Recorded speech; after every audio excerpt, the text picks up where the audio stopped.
Dünyanın geri kalanı ekonomik krizlerle, suç oranlarıyla ve gelecek kaygısıyla boğuşurken bu küçük İskandinav ülkesi sessizce başka bir gerçeklik inşa etti. İnsanların yarının kirasını düşünerek uyanmadığı, sokaklarda polisin bile silah taşımaya ihtiyaç duymadığı ve yeni doğan bir çocuğun bile geleceğinin daha doğmadan garanti altına alındığı bir sistem. Hikayenin arkasında iç savaşın eşiğinden dönmüş bir toplum. Yolu tesadüfen Norveç Sanayi Bakanlığı'na düşen Iraklı bir petrol dahisi ve insanları fark ettirmeden hizaya sokan görünmez bir toplumsal disiplin vardı. Ve belki de asıl soru şu: bir toplum insanlık tarihindeki en güvenli ve en konforlu hayatı kurduğunda geriye insandan ne kalır?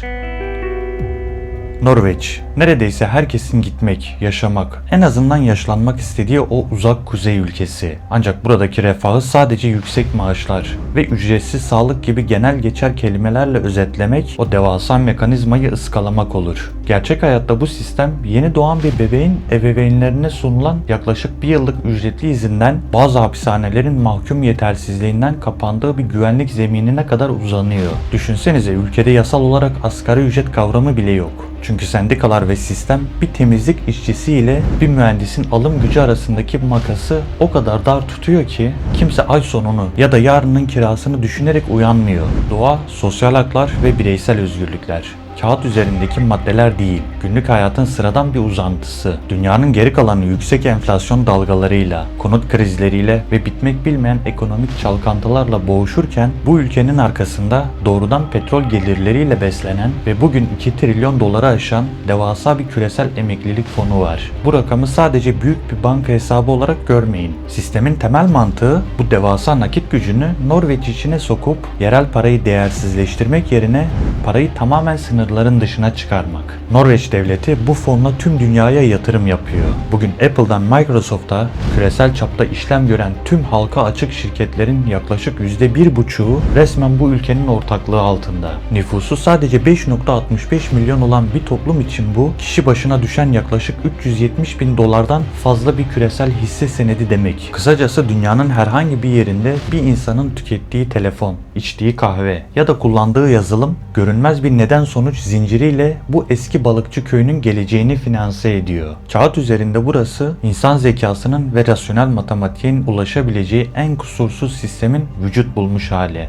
Ve tam da bu yüzden dünyanın geri kalanındaki milyonlarca insan Norveç gibi bir hayatın özlemini duyuyor. Çünkü modern medeniyet bize yüzyıllardır çok net bir denklemi öğretti. Hayatın içindeki o yırtıcı belirsizliği, geçim kaygısını ve kaosun yarattığı stresi yok edebilirseniz geriye saf bir mutluluk kalır. Sabahları uyandığında kirayı nasıl ödeyeceğini düşünen, her ay enflasyon dalgasıyla eriyen maaşına bakan ya da tekinsiz bir mahallede arkasını kollayarak yürüyen milyarlarca insan için bu formül yeryüzündeki cennetin ta kendisidir. Norveç işte bu büyük insanlık rüyasının laboratuvar ortamında gerçeğe dönüşmüş hali. Ama işin aslı, Norveç her zaman böyle parıltılı bir vitrine sahip değildi. Çok değil, sadece birkaç nesil öncesine kadar Avrupa'nın en ücra köşesinde, sert ve dondurucu doğayla baş başa kalmış, hayatta kalmaya çalışan yoksul bir balıkçı toplumuydu burası. Ve bugün imrenerek baktığımız o kusursuz sistemin temelleri aslında o geçmişteki çaresizliğin, ideolojik kavgaların ve bir gün elimizdekiler biterse ne yaparız korkusunun üzerine kurulmuştu. Özellikle 1920'ler ve 30'lardaki büyük buhran döneminde ülke resmen ortadan ikiye bölünmüştü. Bir tarafta Rus devriminden ilham alıp sokakları inleten öfkeli işçiler. Diğer tarafta ekonomik krizin faturasını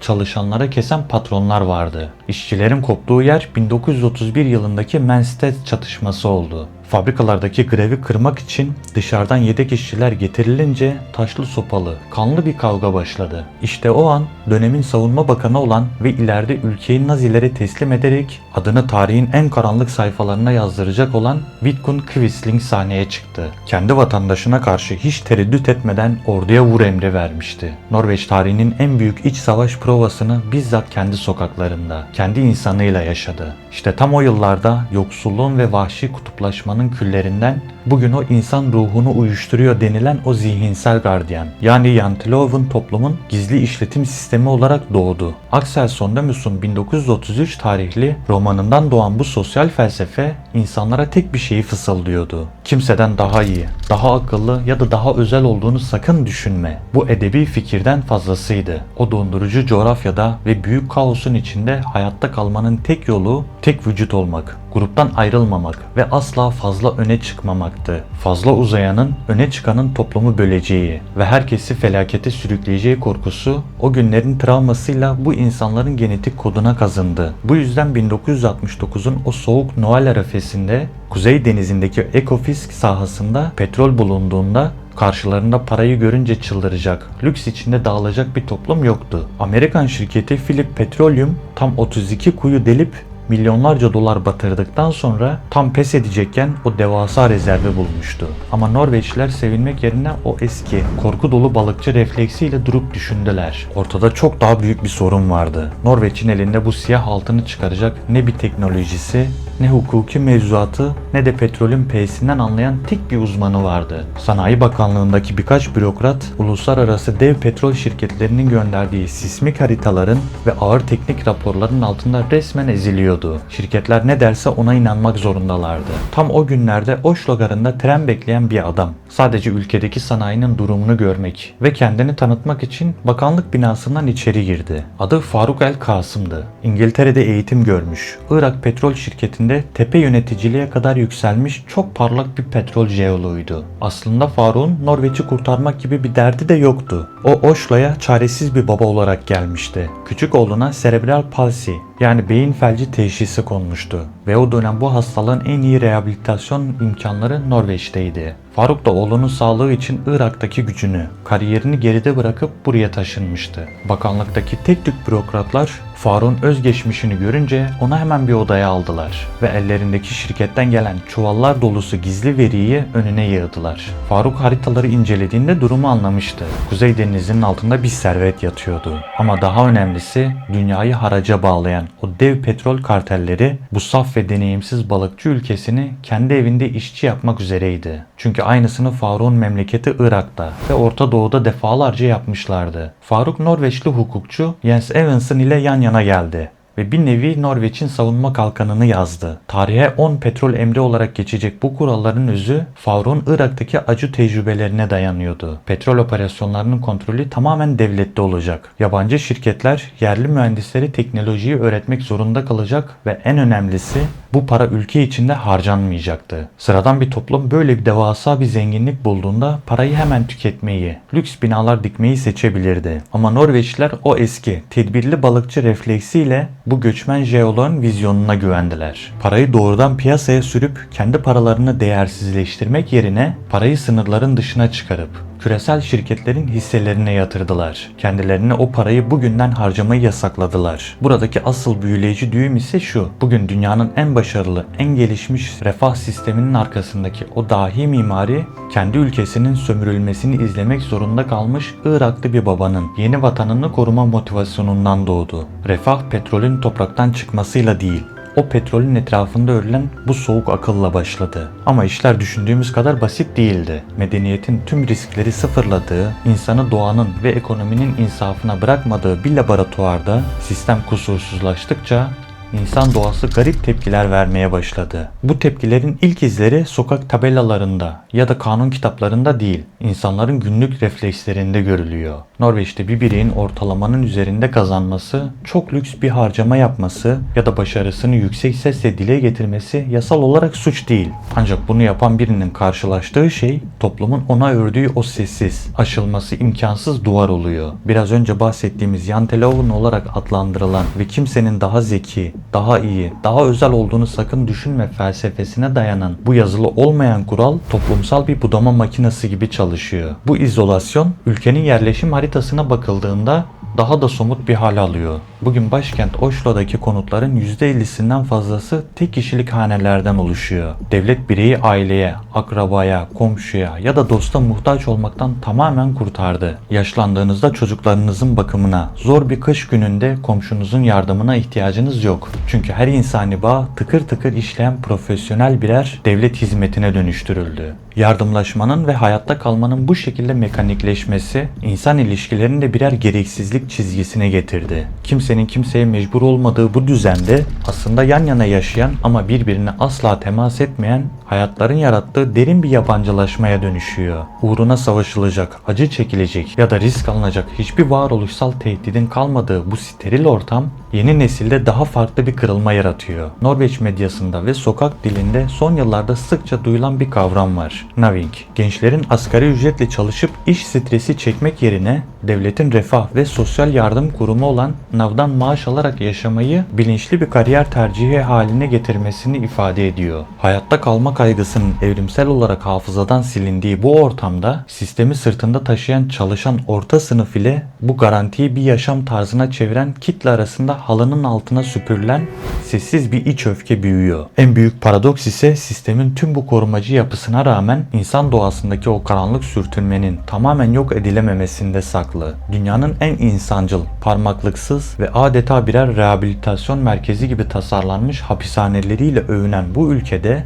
sokak suçları neredeyse yok denecek kadar az. Ancak istatistiklerin derinine inildiğinde halının altına süpürülen çok başka bir psikolojik kırılma çıkıyor karşımıza. Sosyolojide buna mutluluk paradoksu deniyor. Eğer krizlerin, kaosun yani yaşamanın zor olduğu bir ülkede mutsuzsanız suçlayacak çok net dışsal bir günah keçiniz vardır. Suçu en azından sisteme, paraya ya da kadere atıp rahatlarsınız. Ama Norveç gibi devletin size her şeyi altın tepside sunduğu hatasız bir düzende mutsuzsanız suçlayacak hiçbir dış etken kalmaz. Sistem kusursuzsa başarısızlığın ve mutsuzluğun tek sorumlusu siz olursunuz. Bu durum insanı dış dünyayla kavga etmekten alıkoyup korkunç bir içsel utanca ve kendini kemiren kişisel bir defansa sürüklüyor. Tam bu yüzden o dışarıda baskılanan yırtıcı enerji kendine çok karanlık bir kaçış vanaları buluyor. Literatürde Nordik paradoks olarak geçen akademik araştırmalar tam olarak bu kör noktayı inceliyor. Kuzey ülkeleri dünyada kadın erkek eşitliğinin ve hukukun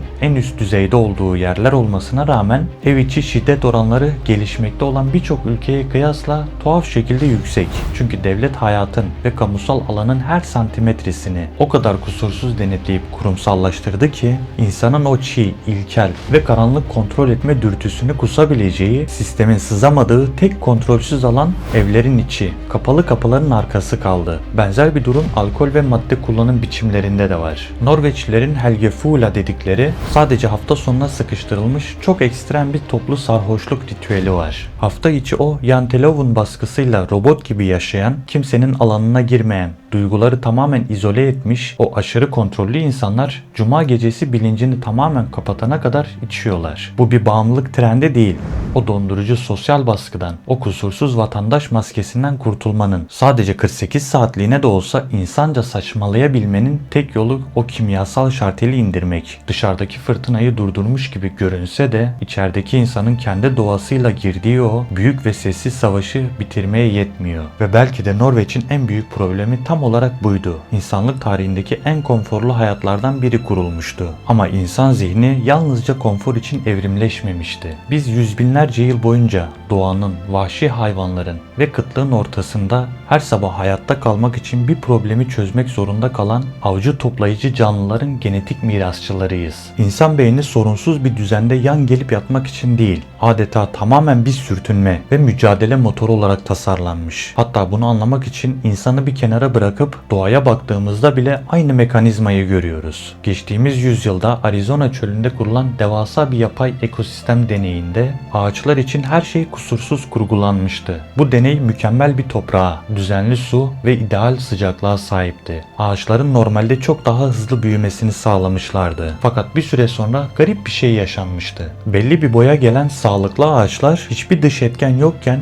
aniden kendi ağırlıklarıyla kırılıp devrilmeye başlıyor. Botanikçiler sebebi araştırdığında çarpıcı bir gerçeği fark ediyorlar. O yapay kubbenin altında hiç rüzgar yoktu. Ağaçların sert rüzgarlara karşı direnirken gövdelerini kalınlaştırmak ve köklerini toprağa daha sıkı bağlamak için ürettiği o özel odun dokusu rüzgarsız, stressiz ortamda hiç oluşmamıştı. Yani fırtınanın olmadığı o yapay cennet ağaçları kendi gövdelerini bile taşıyamayacak kadar köksüz ve zayıf bırakmıştı. İnsan zihninin nörolojik işletim sistemi de tam olarak bu ağaçlar gibi çalışıyor. Beynimizdeki motivasyon kimyasalı olan dopamin sanıldığı gibi o konforlu koltuğa oturduğumuzda para ya da garantili maaş hesaba yattığında salgılanmıyor. Dopamin o hedefe giden yoldaki arayışın, belirsizliğin ve mücadelenin kimyasalıdır. Av bittiğinde değil, avın peşinde koşarken zirve yapar. Eğer bir toplumda yaşayacağınız hayatın her aşaması, her krizi siz daha dünyaya gelmeden matematiksel olarak çözülmüş ve garantiye alınmışsa o zihinsel rüzgar tamamen kesilmiş oluyor. Hayatın içindeki o doğal direnç noktaları ve geçim kaygısı gibi ilkel fırtınalar tamamen yok edildiğinde insan zihni sakinleşip mutlak bir huzura ermiyor. Aksine yapacak bir savaşı kalmadığı için kendi içine dönüyor. Kendi bağışıklık sistemine saldırmaya ve yapay bunalımlar üretmeye başlıyor. Aslında bakarsanız Norveç'in hikayesi sadece uzak bir ülkenin hikayesi falan değil. Doğrudan bizim, yani modern dünyada hepimizin içine düştüğü o tuhaf zihinsel kapanın ta kendisi. İnsan beyni her şey kusursuz olduğunda nasıl bir hata koduna dönüştüğünü gösteren çok çarpıcı bir deney var mesela. Harvard Üniversitesi'nde yapılan bu deneyde katılımcıların önüne binlerce dijital nokta getirip sadece mavi olanları seçmelerini istiyorlar. İlk başta maviler çok net. İnsanlar hiç zorlanmadan eliyorlar. Sonra araştırmacılar deneyi durdurmadan mavi noktanın sayısını gizlice azaltıyor. Neredeyse sıfıra indiriyorlar. İşte tam o an beynimizin o garip mekanizması devreye giriyor. Ekranda neredeyse hiç mavi nokta kalmamasına rağmen insanlar o güne kadar normal karşıladıkları eflatun ve mor noktaları mavi diye işaretlemeye başlıyor. Yani gerçek problemler ortadan kalktığında beyin boş durmuyor, algıyı esnetiyor ve tamamen zararsız detaylardan yepyeni problemler icat etmeye başlıyor. İşte Norveç'in o trilyon dolarlık korumalı kubbesinin altında yaşanan şey tam olarak bu. Açlığın, suçun, geçim kaygısının, yani o büyük mavi noktaların bittiği bir yerde insan zihni huzura ermiyor. Otobüs durağında göz göze geldiğin bir yabancının sıradan bakışı, asansördeki 2 kelimelik sohbet ya da komşunun senden biraz farklı yaşaması, beynin o ilkel tehdit merkezinde sanki bir kıtlık ya da işgal varmış gibi algılanıyor. Büyük acılar bitince mikroskobik pürüzler devasa bunalımlara dönüşüyor. Bugün akıllı telefonlarla her şeyi tek tıkla önümüze getiren o dijital konfor, kendi evlerimizde kurduğumuz o küçük seralarda da aynı şey olmuyor mu? Hayatın içindeki her zahmeti, beklemeyi, reddedilmeyi temizledikçe psikolojik bağışıklığımız neden bu kadar zayıflıyor hiç düşündünüz mü? Kuryenin 5 dakika gecikmesi ya da gelen bir mesajın tonu bizi neden günlerce huzursuz ediyor? Çünkü biz bütün dertler çözülünce mutlu olacağımızı sanıyoruz. Oysa beyin çözülecek problem kalmadığında kendi sınırlarını kemiren bir motor gibi çalışıyor. Günün sonunda asıl soru Norveç'in ne kazandığı değil, bizim bu konfor uğruna neleri feda ettiğimiz. Hayatın tüm o sürtünmesini ve mücadelesini bir sisteme devrettiğimizde elimizde kalan o pürüzsüz boşluğa gerçekten yaşamak diyebilecek miyiz?